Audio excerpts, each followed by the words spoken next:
আর কি কয়েকদিন পরই সামনে ঈদ, কিছু বার্তা দেবেন আমাদের ধর্মীয় মুসলমান জাতিকে?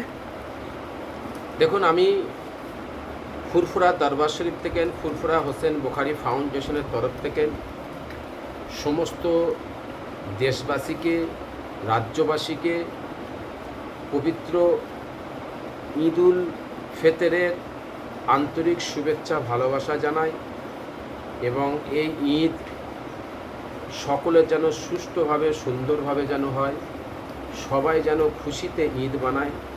ঈদ এমন একটা সমস্ত সম্প্রদায়ের মানুষের কাছে খুশির একটা বার্তা।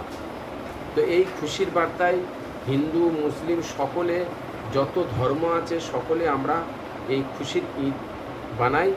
তো ফুরফুরা দরবার শরীফ থেকে আমি পীরজাদা সৈয়দ নাজিমউদ্দিন সকলকে আমার জন্য দোয়া চাইছি, আর আমিও সকল দেশবাসীর জন্য দোয়া চাইছি। কিছু মুসলমান আছে রোজা রেখে তারা ঈদের দিনে তারা পিকনিক করে, গান বাজনা করে, শরীয়ত কি বলছে এই জন্য আপনাদের কাছে প্রশ্ন? কঠিনভাবে হারাম। হ্যাঁ বলেন সেটা খুলে। ঈদ হচ্ছে 1 মাস যারা সিয়াম পালন করেছে তাদের জন্য ঈদ।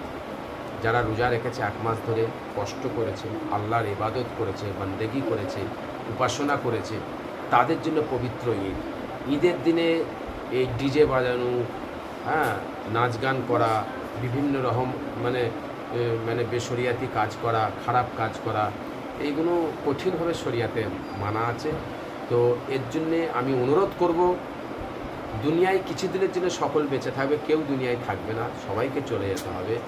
তার জন্যে আমাদের সকলকে মাথায় রাখতে হবে যে ঈদের পরে নামাজ, এই নামাজের পরে যত আত্মীয় স্বজন আছে তাদের সঙ্গে দেখা করুন, তাদের সঙ্গে ঈদের শুভেচ্ছা ভালোবাসা দিন। এইটাই হচ্ছে ঈদের মধ্যে সৌন্দর্য, ভালো শরিয়াত।